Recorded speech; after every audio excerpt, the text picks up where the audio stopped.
Hey, my name is Runnit, and this is a track breakdown of Drumstick, which is out now on my triple decker EP via Disciple Roundtable. Let's get it.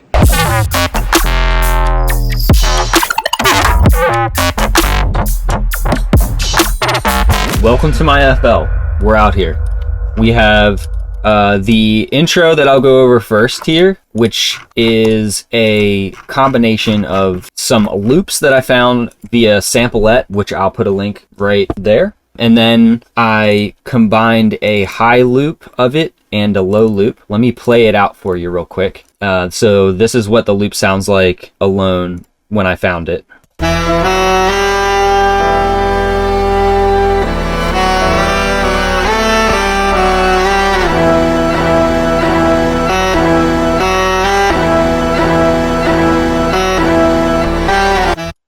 So I chopped it up a few times in there just to like kind of give it a rhythm. And then I added a rack on top. So that looks like this. And we have the lows here bypassed via patcher. And then the highs are going through Portal, which kind of makes that higher pitched thing that I'm going to play right now.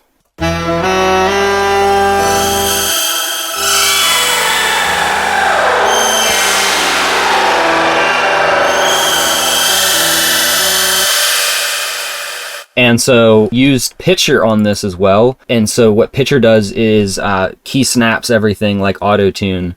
So as Portal is warping up the incoming audio and like repitching it all weird, then it goes through Pitcher and puts it back on key. And then I just put some delay and reverb on it just to kind of make it atmospheric. So that's the intro loop. The vocal is an MF Doom sample that sounds like this. Sketch lyric, bet your bottom nick on some Vic. Ick from the drumstick, come with the dumb sticks. And so now we have a bunch of effects that I've added here to kind of clean it up, because it is, as you can hear, like kind of gritty and like boomy in the low end and stuff. So I chopped out some stuff there. I repitched a little bit just to give it some grit. And then I OTT'd it via a Maximus patch that I have, which kind of just like pushes everything up like that. And that kind of makes it sound a lot more clean and helps it push over top of everything else that was going on. Next, we have Collapse right here. We have a drum DMB break, just to kind of fill it out and kind of create some excitement. And then, you know, some top kicks, which sound like this. They're a little bit of a different kick than the drop kick. I wanted to use kind of like a softer kick for that. So it's a John Casey kick. And so we use the softer kick for the build so that when the harder kick comes in, it's really noticeable and like chunks out and pushes through. You can see that up here. What else did I do here? I have, some other claps layered. It's just important. I guess the moral of the story is with this build is like add in different layers on top of each other and create different rhythms that kind of like play off of each other so that you can fill up the space in a rhythmic way. And just sample selection in general helps with a lot of that. Like, you know, pick different samples that are of different pitches and stuff. You know, you have like the kick that's low and then claps that are at one pitch. And then the breaks are kind of crunchy and high, so it fills the highs. And overall, that fills out the full spectrum so that your build feels nice and full. So now let's move on to the drop. So for the drop, the crazy part here is almost the entire first drop is one synth patch. So I'm going to show you guys how I made that. And it's all within Faceplant for the most part. Here we go. So this is the original patch. It's called Rumble Bass, and I built it out so that there is a main fundamental frequency, which is like the sub, and then there's overtones happening over top of it with some low passes and stuff, and that's kind of how I'm getting that movement going on the entire drop. I'm automating a lot of it, and that's the main takeaway that I want to kind of explain, is that if you mod everything via these top knobs, you can use those within your project via automation curves and stuff instead of using LFOs. So this patch sounds like this before all of the effects.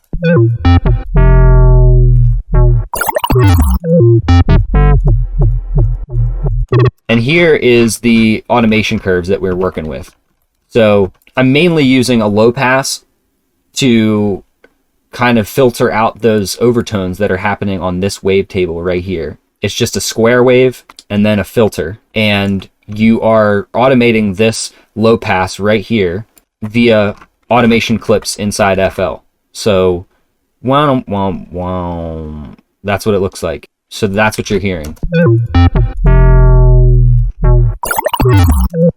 And so then once we get that moving, then we can add in additional filtering and distortion and stuff to kind of bring out more and more overtones as we go. So what we do is, first things first, we add the filter, which is a slice EQ, and it ends up looking like this. So you can see there's like a dip and then a peak, and I have that linked on the offset to the filter here. So I can now mod that at the same time as the low pass and give it kind of some more vocalizations and stuff. So once that's done, I just kind of played around with it, you know, I just looked for certain frequencies and stuff. Then I added distortion to it. So after distortion, it sounds like this. And the distortion's doing a lot of heavy lifting, obviously. So after the distortion, we have a snap heap. And what this is a high-passed convolution reverb. It's like a little bit of a reverb to put the bass sound in a space. So I just have this little tiny clip of the convolution reverb from Terry's Warehouse. That's the name of the little preset inside Convolver. And so what you do is you kind of like put the filter on and high pass everything so it's not reverbing the sub. Then you put the convolution reverb on so it's only affecting the top end. So when we go back to the patch, then it sounds like this.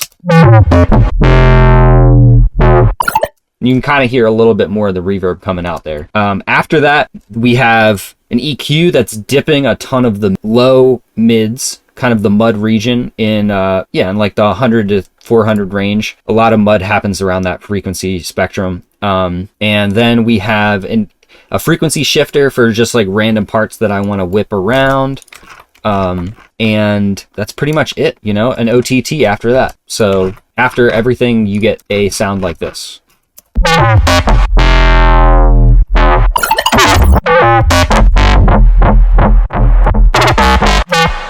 So in FL, the reason why you don't do things inside FacePlant as far as LFOing and stuff, in my opinion, it's so much nicer to do it in here because you can use different types of curves immediately, like without really having to fiddle around inside FacePlant.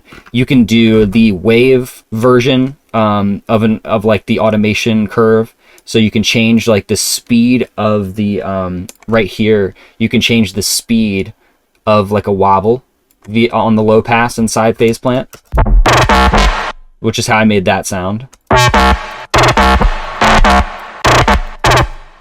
And then I use, for the little pluck ones, I just have a different type of automation clip that's just whipping up and doing something interesting with the filter that we modded as well inside FacePlant. So that's how I did the whole drop pretty much for Drumstick. So that is my breakdown for Drumstick. Listen to the EP, let me know what you think, and yeah, shout out Disciple. Let's go. Peace, y'all. From the drumstick, come with the dumb stick.